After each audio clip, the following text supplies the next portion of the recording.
1947, Roswell, New Mexico. Violent thunderstorm rages over the desert. Mac Brazel, a rancher used to weathering nature's wrath, listens to the howling wind and pounding rain from the shelter of his home, knowing that he'll have to go fix fences in the morning. At dawn, he sets out to check on his own livestock and these fences. He rides out across familiar terrain, but what he finds is anything but normal.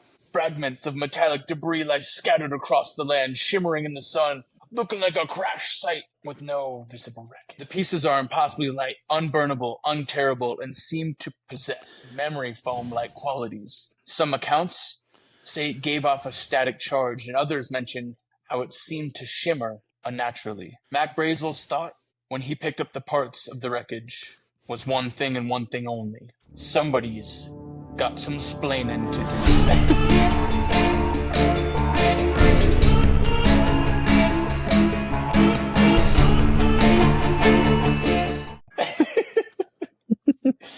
Hello, ladies and gentlemen, welcome to another episode of Drunk and Demonic. I'm Peter, and with me, as always, is my trusty sidekick in terror, Jamie. I'm a sidekick. Yeah, dude. Oh, okay. Sidekick in terror. Oh, in terror? Hell yeah, dude. You're my terror sidekick. Terror's tight. Tonight, we'll be covering one of the most highly cited and debated mysteries of the last 100 years. We will be covering the Roswell Incident. So pour yourself a tall glass, whatever helps you sleep at night, and let's... Oh, wow. Alrighty. That was suspenseful. So, let's paint a picture to give you some background and tension for why the Roswell myth has endured as a cultural staple of conspiracy for all these years. Oh, yeah. Do we want to do sponsors? Yeah, dude. This may not make sense right now, why this kind of relates to our story that we're doing. I, too, am drinking Corona. Drinking Corona. Because Jamie, they're all dying to know why. Because maybe this should be called the Corona Incident and not the Roswell Incident. That's fucking right, dude. That's fucking right, Seal. Let's be geographically correct when we name our conspiracies, okay? Well, we'll explain later why we say that, but until then. Well, and we can preface it now. Roswell, New Mexico, is a town, and then there's outlying districts, and there's a small little, like, I don't want to call it a suburb, but because there's no suburbs in fucking Roswell. It's just like areas that are outside. There's another like town. An incorporated town. Yeah. Called Corona. And that's where this actually takes place. And my guy Stanton Friedman is going to tell you to shut the fuck up about the Roswell incident. It's not called that. It's called the Corona Incident. Crash. Corona Crash. Yep. Crash of Corona. Well, while we're talking about crashing Coronas, I'll be crushing Coronas. Baby. Crushing Coronas, dude. I like that. I'm gonna cheers the chat on that, dude. Cheers. Yeah, claps in the chat. Claps in the chat. We love claps in the chat. Yeah, I can see him. Snaps in the chat. Claps in the chat. Snappers. All We're right. going live, right? We're going live on this? Yeah. We're doing this one live? No. No. Have we done that yet? No. We don't do that. Okay. No. Quit hammering and start talking about our story, dude. Everyone's excited. Well, okay. Well, like, before we get into the story, we need to paint a picture. Okay. Right? The context matters here. Yeah. So, it's the late 1940s. Coming off the heels of World War II, America is victorious, but they're uneasy. The world's first atomic bomb has been dropped, and a new kind of warfare is looming on the horizon. There are Cold War fears that are beginning to solidify. The Soviet Union is the new existential threat to the world. Yeah. News reports in June and July 1947 detail a sharp uptick in unidentified flying objects, where we get the term UFO. UFO. No, it's UFO. Was it really? It's a whole widely debated thing. I don't really... Is this real? Yeah, it is. What kind of stupid it's the same person that calls it an encyclopedia. Thanks, Ted. Thanks, Ted's Mosby. Yeah, exactly. This is the Ted Mosby moment where, like, they do call them UFOs. It's UFO. I don't know why. Yeah, it's just faster to say UFO. I guess so, if you're dumbo. Good one, dude. Thanks, dude. I'm pissed off right now. So most of these unidentified flying object sightings thank are you. describing discs and saucers, not dicks and saucers. No. Why would they? No dick and balls. The The phrase flying saucer also enters the American cultural zeitgeist, like within a few months of the Roswell incident, where people like legitimately start saying flying saucers about things that they see here and there, right? So the town of Roswell is small, but it is important. It houses the 509th Bomb Group, the elite unit responsible for delivering the atomic bombs in World War II. This remote location, its high security and constant air activity make it a plausible site for tests and for secrets. Ooh. Anything happening here is pretty much of national interest. Weird shit goes on in the desert. So, Mac Brazel, the cowboy who finds the wreckage, shares this discovery with his neighbors who suggest it might be one of those flying saucers they'd read about. He takes it into town, and they bring it to the sheriff. And then the sheriff doesn't know what to do with it, so he calls the Air Force Base. And then this guy, Jesse Marcel, shows up and investigates the whole thing. This is like the brief overview to kind of tell how the story fits into like the culture of the time. Okay. He leaves with a truckload of debris from this crash site, in quotes. Okay. From this point onward, the timeline becomes very tricky. One day, the military confirms that there was a flying disc. The next, it says, absolutely not. It was an air balloon. The contradiction is never convincingly explained, laying the groundwork for decades of distrust of the American government. Has there been another? Sorry to interrupt, but no, it just pisses me off when every time I hear them say air balloon, because the only other time I've heard about an air balloon was like recently with China. China. Yeah, those are crazy though. Like those super high altitude balloons. Yeah, but that's what. Who's to say it wasn't that? 1947, 2024 are the only two times I've heard of these air balloons. I've never heard of an air balloon between those things. No, has there been any other part where someone was like, oh, that probably an air balloon? What about like the Hindenburg? Does that count? No, no. I guess so. It's like a giant rocket air balloon. It's more like the airship from Final Fantasy. It's an air balloon on steroids. Yeah. It's like if you've ever played PlayStation. No, I haven't. We already talked about this. We can play Final Fantasy just 7. Rub it in. Just do it. They just have airships, and that's what they are. Yeah, I don't know. I have no idea what you're talking about. Yep, I don't know what airships are. I know what the Hindenburg is. Yep. I don't even remember where I'm at. Okay. So I'm sorry. Roswell it's not just a location, but it's a lightning rod for American conspiracy from this point onwards. The trust in the American government is completely shattered. But before we get into all that, let's talk about the events that happened on the ground that fateful July, which may have changed America's relationship with its government from then on. Let's do it. As we mentioned, on the night of July 4th, 1947, horrendous storm raged over the Roswell area. As we will mention and continue to say, it's not Roswell, it's Corona. And I get that. But we're going to call it Roswell from here on out.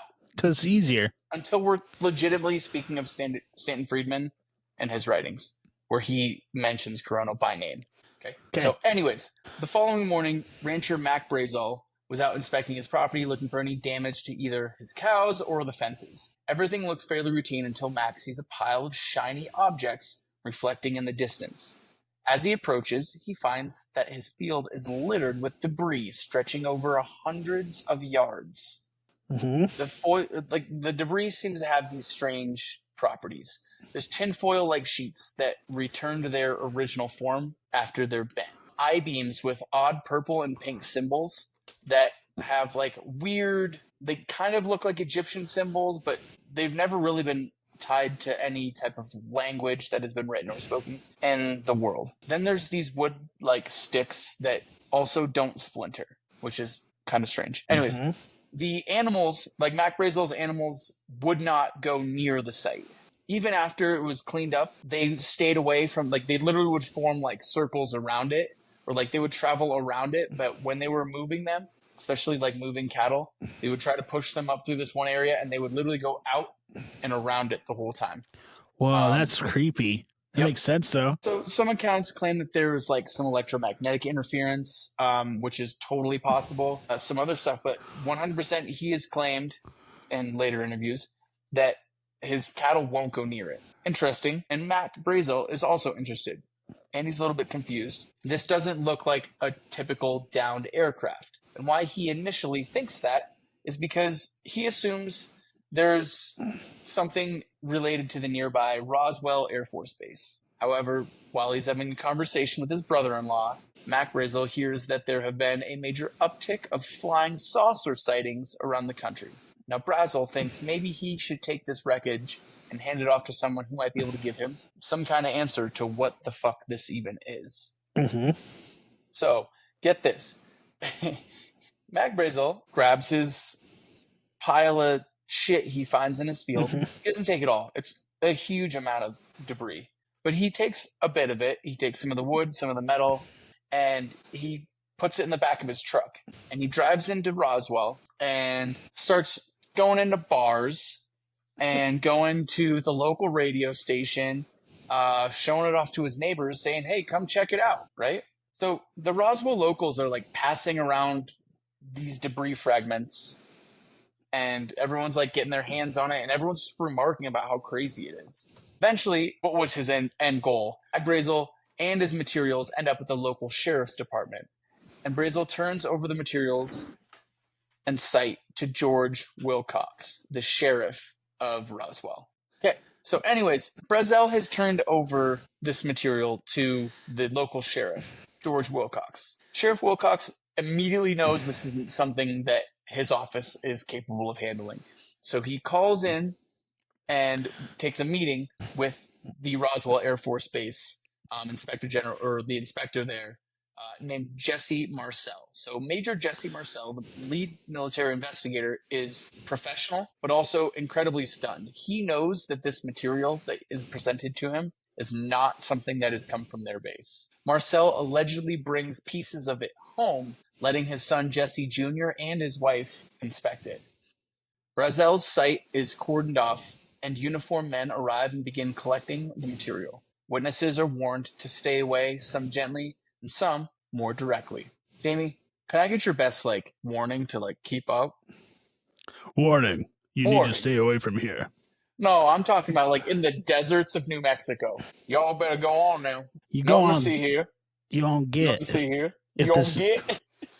You won't get. I'm trying to think, because I'm guessing in the 1940s, it's a lot of people from Mexico. No. Warning. Yeah. That'd be better if it was like Alien from the future. Si, senor. That's what I think. There's my best. That's all I had. I'm sorry. Si, senor. Okay. That New was Mexico. Great. I'm glad I asked you for that. Well, I didn't know. You put me on the spot. I did. I did put you on the spot. I didn't put that in the outline. I'm listening. Okay, so it is now July 8th. The Roswell Army Airfield makes a statement saying that they recovered a flying disc in Roswell. Mm-hmm. So, nationwide, papers explode. Radio broadcasters stop music to announce how important this is. However, less than 24 hours later, a press conference is held at Fort Worth Army Airfield, so a little further away. General Roger Ramey reclassifies the finding as what, Jamie? A weather balloon. It's a fucking weather balloon, dude. You fucking idiots. Why are you coming to me with all this bullshit? Right? Wow. That's what he pretty much tells everyone. He's like, you guys are all stupid. Everyone's dumb. I'm right. And it's a weather balloon, not a UFO. So at the same time that they have this press conference, this is the most embarrassing thing that I've ever read, is they have Major Jesse Marcel come up, and he has to pose with they take a picture of him posing with debris material, pretty much saying that he's a liar. This is all just foil, rubber, and balsa wood. It's look it up. It's an incredibly famous image of Major Jesse Marcel, who is the original guy that said, hey, this shit's not cool. There's something weird about this. They made him pose in the photo with a pile of tinfoil and some balsa wood. Yeah, that's what happens when they're grab you and they're like, hey, motherfucker, slow your roll. You're coming with us, and Hey. you're going to fucking take some pictures. Hey, you listen, you are going to fix this shit, and you're going to not make mass hysteria from the rest of the world or the United States because of this. World War II was hard on all of us, but we got some bad shit on you. Okay? Who do you think, you're going to fucking take this picture? Who do you think was in the council? Do you think it was just Jesse? Or was there a whole group of people like, what do you think we should try to deter people and say that this is? Oh, I bet he had nothing to do with it. This is coming from like way up. Well, they're like, we're going to call it a weather balloon. And they're like, what the fuck's a weather balloon? Like, I don't know. It's in the air. I don't know. And we could convince them. How do we not convince these hillbillies? I don't know. Well, it's the weather. Who knows? It's in the sky. It's in the sky, and it's in New Mexico. All these hillbillies are not going to question it. Yeah. And they didn't forever. They're going to stay away. Go on, get the weather balloon's coming. Exactly what happened, right? Yeah, so, yes. in the ensuing days, Mac Brazel completely vanishes from public view. He's like, because people are like banging on his door trying to get the interview with him, right? When he returns, though, his story is completely different. And he acknowledges that he thinks it is just weather balloons, debris, right? It's just a weather balloon, nothing to see here. So, rumors persist that he was held on base and coached on what to say. Yeah, no shit. Marcel, still in uniform, gives no interviews for years after this incident. And just like that, the story disappears. Rumors may have lingered, but anyone bold enough to make noise about the crash is dismissed as a quack conspiracist. And the story stays dead for over 30 years until a nuclear physicist who has transformed himself into the premier ufologist in America catches wind of the Roswell incident. And that, my friends, is when the story catches fire. So, in 1978, Stanton Friedman, as we mentioned, prominent nuclear physicist, pretty well-known guy, is doing a lecture. Now, he has an iffy line of credentials, but his big thing is that he has written books on the Betty and Barney Hill abduction incident, which even to this day is probably the most prominent and well-known alien abduction story that has been credible, that has been verified across the board. He wrote several books, at least one, on this incident. So as he's doing a tour for this book that he's doing on Betty and Barney Hill, he runs into someone who says, hey, you need to meet my friend, Jesse Marcel, investigator for the Air Force Base. So Friedman then interviews Marcel. And at this point, Marcel finally breaks his silence, and he claims that he knows this debris was not from Earth. Yeah, no shit. He works for the Air Force. He knows they don't have this kind of shit at the Air Force, right? So Friedman is shocked. He has finally come across someone who has held alien material. Friedman goes on a crusade to bring the story back into the light and sparks renowned interest in the Roswell incident. Now, a couple of Friedman's tie-ins. Now, he has one book that is for sure published by him, but he has been a collaborator on a number of books. Most notably, in 1980, the Roswell Incident hit the shelves. It is the first full narrative of the crash as alien contact. In 1992, Stanton Friedman's own book, Crash at Corona, builds on this same story, adding new witness accounts, possible second crash site, and the biggest part, alien body retrieval. Okay. Friedman coins the term cosmic Watergate to describe the scale of the government deception involved in the Roswell incident. To put things in perspective, through the years, here's a number of the government's rebuttals. So we have the initial one where it's a weather balloon. But in 1994, after Friedman's Crash at Corona book comes out, they change the whole story. And they say that it was part of what was a government program called Project Mogul, which was a surveillance system that the U.S. was trying to develop through the 1950s. So, it doesn't make a whole lot of sense because it's after, the program started after this happened. But it was a surveillance system that they were trying to do high-altitude surveillance over Russia. That's what Project Mogul was. It was supposed to be way up high, and they were trying to, listened to chats. I don't exactly know what Project Mogul was. We'll have to do another podcast on or something like that. Guess so. So that's 1994. In 1997, we have a second report. A second report claims bodies were crash test dummies from an unrelated experiment years afterwards, right?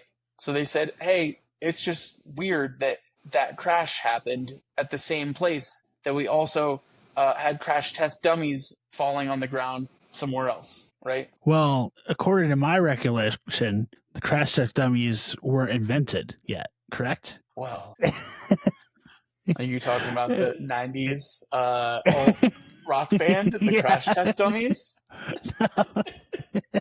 Because I don't think any of them were born yet.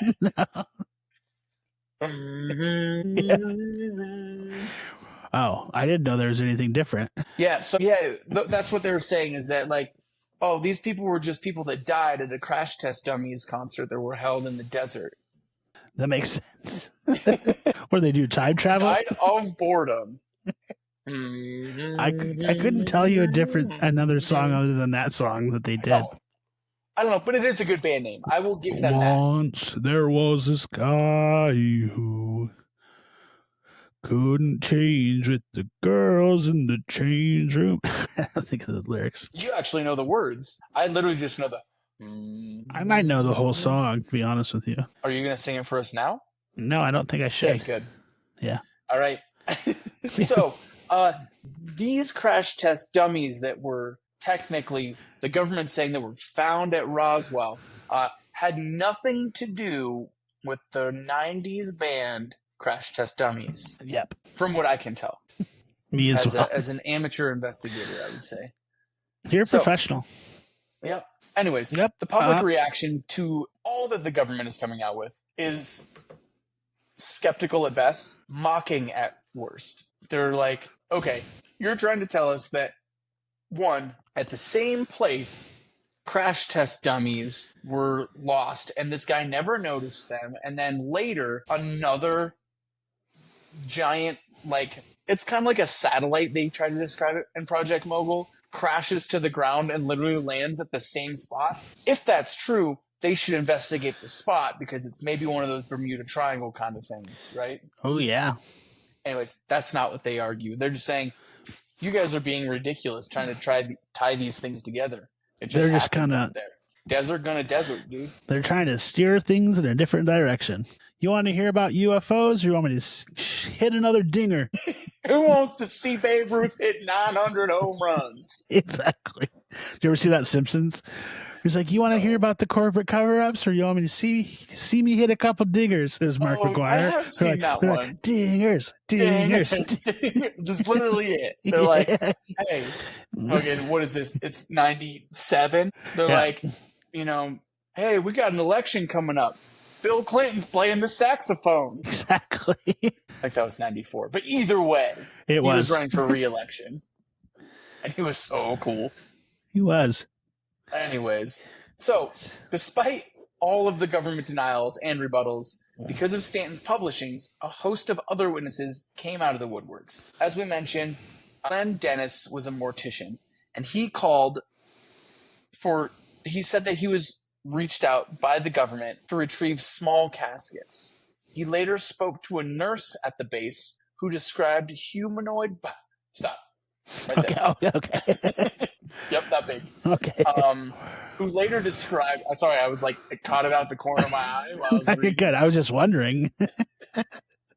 So, Glenn Dennis, the mortician, is asked to find small caskets. Then he also, in an interview with Friedman, relays that he spoke to a nurse at the Air Force Base who describes humanoid bodies with strange skin and oversized heads. Who's ever heard of that? That's the Greys, baby. This is the short Greys, dude. I keep saying baby so much. I think these are short Greys, right? The small caskets? Yeah. That's the Greys. Greys. Are the ones to look out for. Short Greys, yeah. Short Greys are cool. No, that's the same ones from Kelly Hopkinsville, right? Also short Greys. Yeah, they're just troublesome. The tall Greys are the ones that are under DIA, and they're trying to take us over. Yeah, they're just little seal gooses, those little Greys. The tall grays, the reptilian ones, those are the ones we need to worry about. The little short grays, they're just here to have fun, dude. Yeah, That's like letting a bunch of kids loose on a playground. They're just having fun. yeah, the big grays are literally in your house with you right now, and they just like you won't even know it. Yep. Yeah, Gray Skies. Right? Isn't that what it was called? Yeah, great movie. Great fucking movie. Dark Skies. Dark Skies. Dark Skies. Tall grays. Never got a sequel. Give us a Weird. sequel of Gray Skies. Yeah, for sure. Come on, Kerry Russell. Where's your head at? So, interesting. Anyways, Yeah. let's keep moving on. Yeah. So we also have Walter Hout, another witness coming forward. He was the base PR officer. Now, he wrote the initial press release that was given the second time around when General Ramey pretty much made Jesse Marcel stand with a bunch of shit that they found in the cafeteria and said, like, you stand here, you look stupid, okay? So everyone will believe you. Yeah. Decades later, he signs an affidavit, a legal binding document, stating that he saw the wreckage and bodies. Okay? Whoa. We have Jesse Marcel Jr. comes forward, and he remembers, this is just so crazy, remembers the night his father brought the debris home. As a child, he touched the strange foil and remembers its self-healing quality, meaning you could, like, crumble it, and it would just, like, shoot back out to its, like, flat formation. Which is, we don't have that. It's like the Jetsons, dude. It's just like the Jetsons. The Jetsons had that. Yep. So, yep. He grew up to actually be a military officer himself, but he did remain consistent in his claims. And then the ripple effect goes on. We have dozens of others coming forwards.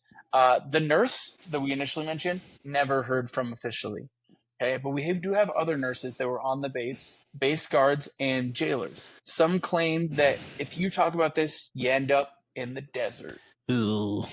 What if you're already there? This is mob type mentality, dude. I know, but you're already living in the desert. What, are you going to move me? Am I going No, don't put me 10 feet away from where I am. Yeah. That'd be such a bummer. Where am I going, to Taos? Yeah. Here it's nice in the winter. You go to Buffalo Thunder, go gamble. Oh. Anyways, we have all these witnesses coming forward. The government doubles down hard on all that they're saying, right? So in 47, we have the weather balloon project, or like the weather balloon explanation. 94, we have Project Mogul, which is like, it's classified spy balloons for Russia, pretty much. 1997, we have the aliens being crash test dummies, and no further investigation was needed. These explanations arrived, though, like way too late, because by the time that Stanton Friedman's books are hitting the shelves, we have the initial weather balloon, but they're like 14 years late on his first book that comes out, right? His first book comes out in 80. They're responding to it in 1994. It's too late. People have completely made up their minds that the government is full of shit, and they're lying to them about all of this. So, from the ufologist viewpoint, the 1947 release was the real story before a cover-up began. Alien bodies were recovered, and debris from an alien spacecraft was taken to secure facilities. Sites like Wright-Patterson Air Force Base and Area 51 were incorporated to become part of the Roswell lore, because that's where they say that they're, right now, not just, what do they call that? Reverse engineering the debris that they have to try to make their own intergalactic spacecraft, but also doing weird tests on bodies that were recovered at the Roswell site. Now, we have the middle ground, right? We have the government stance. We have the conspiracy stance. Here's our middle ground. Some people believe the crash was an experimental craft, perhaps ours or perhaps another government's, most likely Russia. Others argue the alien narrative was seeded intentionally as misdirection. The PSYOPs theory, the crash was used to measure public reaction and to sow confusion. Kind of this soft disclosure that they're doing now, where oh yeah, we have in the last couple of years, we've seen it a ton, where people are coming forward and they're going in front of Congress and they're giving snippets and they're rolling this UFO alien connection out very slowly to just get us used to it, so it's not a smack in the face when they're yep, aliens exist and they've been running us for years. Oh yeah, thing, that makes right? sense. So that's kind of the middle ground of the theories. Yeah. So, While I mention that, we do do you have think? Real quick, yeah, I'm sorry, I can't stop thinking about this. Do you think the slap bracelet came from this? most likely, You know, yeah, like they talk about the bendable. They're like, "Dear God, we're on to something." that and the internet. I think The probably internet. Wi-Fi. I think Wi-Fi and snap bracelets we probably got from aliens, but I don't know a whole lot else. Those are two really good things to get. Arguable about which one's better. I'm gonna go with Like if you had to sit down and you had to pick one, what are you taking, man? It's close, but I'm gonna probably do the internet. You're gonna take Wi-Fi? You fucking cuck. Yeah, I know. I love to watch people fuck my girlfriend. Wait, So the cuck is, dude. I know what it is. Oh, I oh, was making it as a joke. That's really funny. oh, my bad. Well, So I'm you just don't like, think snap bracelets measure up to the no, internet? I'm just Yeah, like a cuck. that's kind of the things I've heard is that those are the two technologies we've got. Yeah, I'm just a cuck, just like the government trying to pretend that they're aliens. That's what I'm talking about, dude. Get your horns out, people.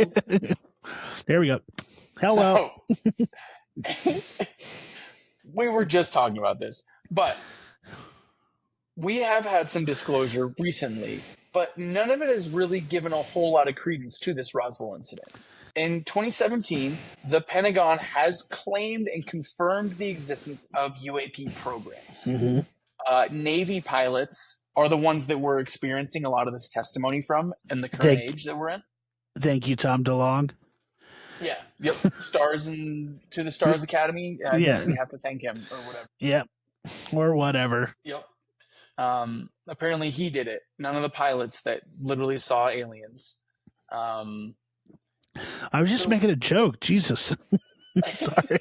Anyways, Roswell, though, has never been mentioned in any of this bullshit. And I think that raises more suspicion than maybe it should.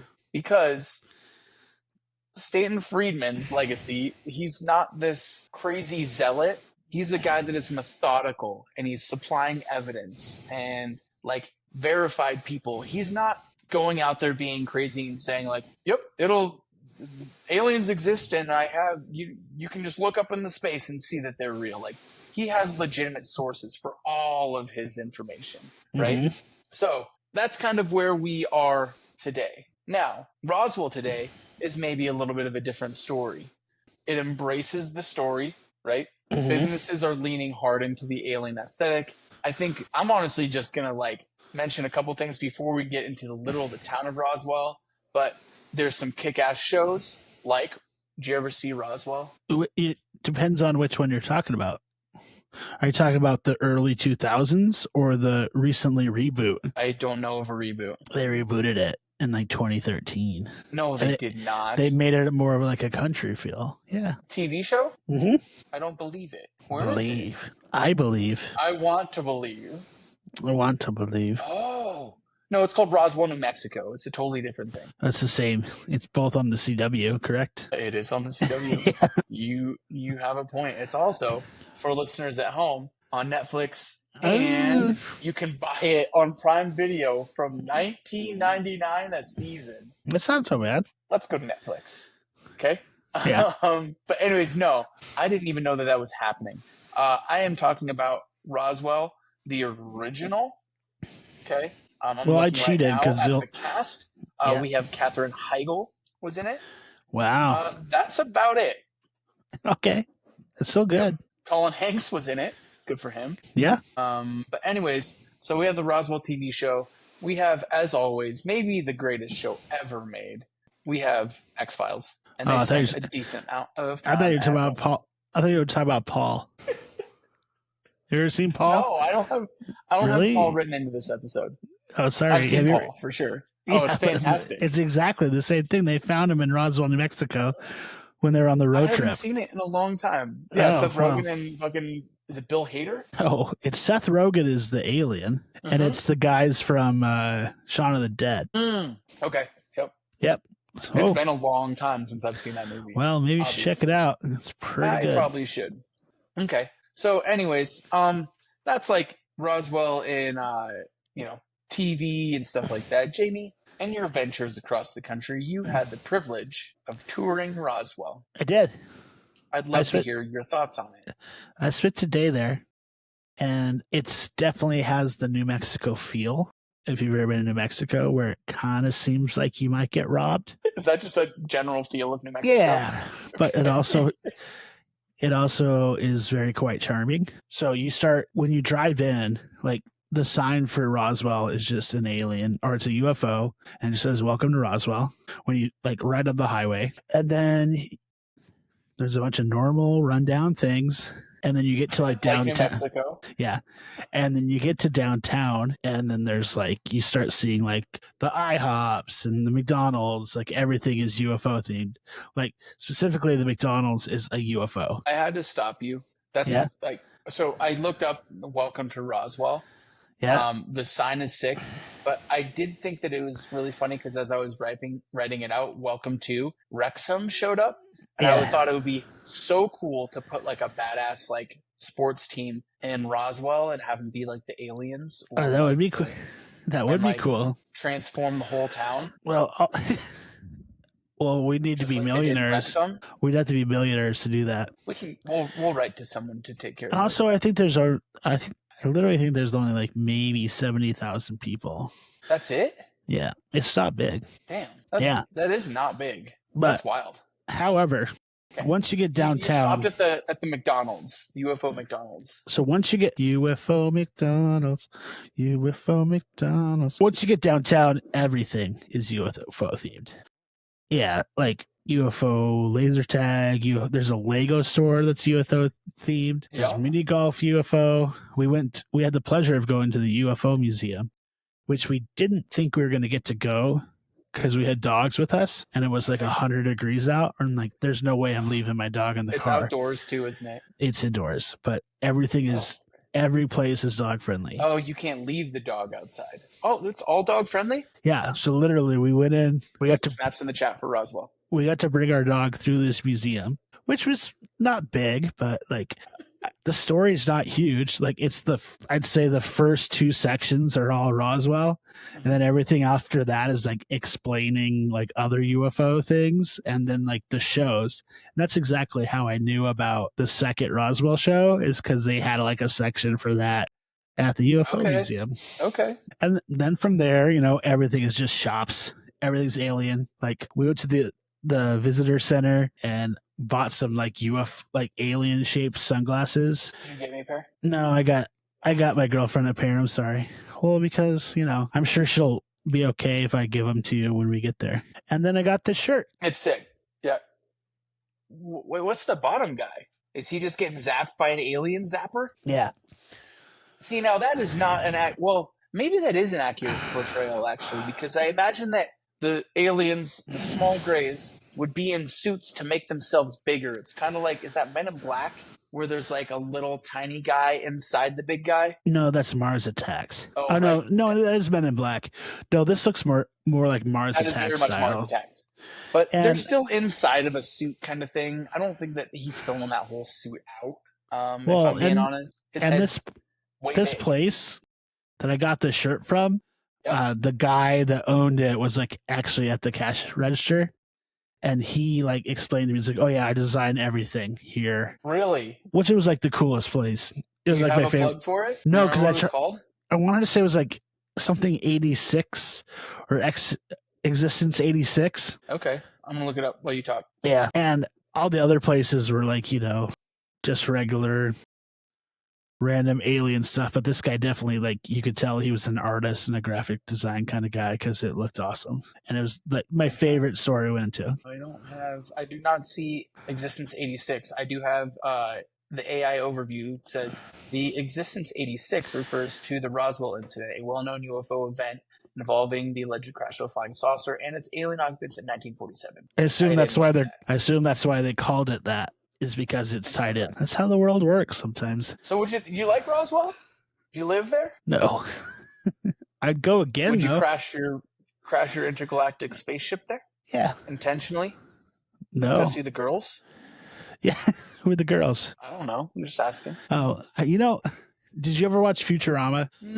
I've seen Futurama. Oh, I wouldn't say that I watched it. So the best episode, and I think they won like an Emmy. Is that what it is? Not a Grammy. What's the daytime show? TV. Yeah, so they won an Emmy for their episode about Roswell because they accidentally like time traveled and crashed in Roswell, and it was one of the characters that they like dissected and stuff. I thought it was very clever. All right. I have a couple more questions on Roswell. What was the best souvenir option you saw? Probably the shot glass at the UFO museum that said, "Have you checked my butthole?" Or no, it said, "Ask me about my butthole." Okay. Following that with the worst souvenir option, which could also be that one. Exactly. Okay, love it. Double down, love it. Word. Anything else for the town of Roswell? No. City? Town? That's about it. We were there for an afternoon, and then it was so windy you could barely see in the sky, and so we decided to keep driving. Okay. Question: did you tell anyone that actually it was Corona? No. No. Okay. Gotcha. I was just curious if they take kindly to those kinds of things. No, I couldn't imagine if I was just an asshole that was like, technically this should be in Corona. Not Roswell. I just was curious if you thought, I don't know, you get a little snarky sometimes. I do. And, just usually to you, not to an entire fucking town. An entire village of people. Yeah. That thrive on like tourism based around one thing that happened 100 years ago. Okay. Well, like 6. Yeah. Okay. I think we're ready to move on. Yeah, I think so too. So Roswell is no longer this singular event. It's a microcosm about how we process secrecy and how we view our government. Jamie, do you think it was aliens, a weather balloon, a Cold War cover-up, or something even crazier? I'm always going to say aliens. That's what my heart and wants to believe all the time. It's because it is. Yeah. It's either that or a government cover-up. But it's like I don't know. It's so weird. It's too stupid to be a regular government cover-up. They're like, oh, no, we accidentally crashed a bunch of stuff that made slap bracelets. So now we're going to cover it up by calling it a weather balloon. Yeah.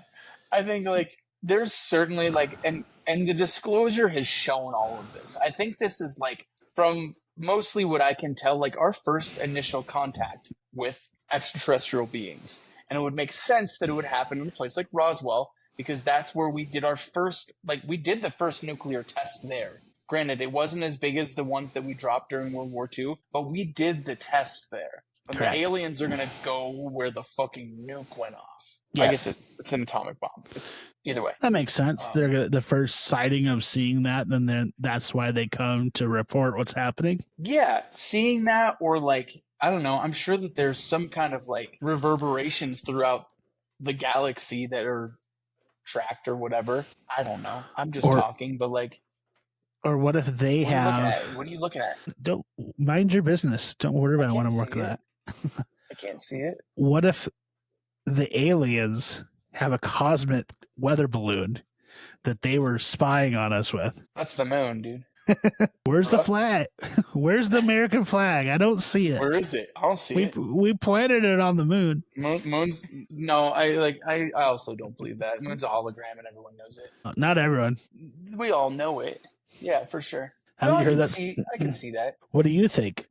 I think for sure. I think that this is aliens. Mm-hmm. I don't love like the people that like talk shit about it. Like, oh, it literally was aluminum foil. It's like, no, it wasn't. People don't fucking like. It doesn't become this story about aluminum foil that fell in your field. No. Like, if it's a weather balloon, like, it doesn't look like that. And it would make sense to me that, like, it would happen where it happened. That's where we would have alien visitation, is in the place where, like, things in the world have happened for a long time, but when they reach a certain, like there's a reason that there's only been 3 nuclear explosions in the history of the world. We had one test that was a little tiny one, and that reverberations of that are going to travel, whether we're being watched or if people can feel that, these higher beings that are visiting us or whatever are immediately going to be like, yep, we're fucking going there. We need to see what the fuck is going on. Yeah. That makes sense. So yeah, that's my thought, is that it had to have been something related to aliens, whether it's a legitimate crashed spacecraft and there were small bodies, or, Roswell and the, Area 51 and all of that. There's a reason why it's like the most, like, you can't see it. Like, you can see Roswell, but like you can't see Area 51 on Google Maps. There's a reason for that. You made me think that's probably why there'll never be another nuclear bomb. Yeah, dude. The aliens would be like, fuck you, dude. The aliens are like, are you fucking kidding me right now? You pieces of shit. It probably took them 3 or 4 years. Poop on the couch one time. Yeah. You don't get to poop on the couch twice. Yeah, exactly. What a great way to explain it. Yep. Yeah. Wow. Well, I feel like we pretty much just nailed down the entire story with that. We probably. I'm surprised. Yeah, man. Is there anything else we need to cover? No, we better lock our doors that way people don't just come in asking us for book deals after all the genius things we just came up with. Yeah, for this like now. Pooping on couches. Pooping on couches. Only once. Yep. Shit, one. Shame on you. Yep. Fool me once, shame on you. Fool me once, shame on you, me. Shame on me. Yeah. What was that? The fucking George Bush quote? I don't know. Fool me once, shame on you. Fool me twice, won't be fooled again. Exactly. Also, not to get political, but I feel like Elon and Trump are just talking about how they're like showing off, or they're bragging about like exposing all this different things in the government. Mm-hmm. How come they're not talking about this? Where is it at? Where is it at? Give it to us, Trump. Disclosure. I don't want none of this fucking Congress shit. Give us to us, Trump. We know they've been stealing our money. Give us the things we want. Same thing with the fucking JFK bullshit, dude. Just fucking give us the files. Let us have it.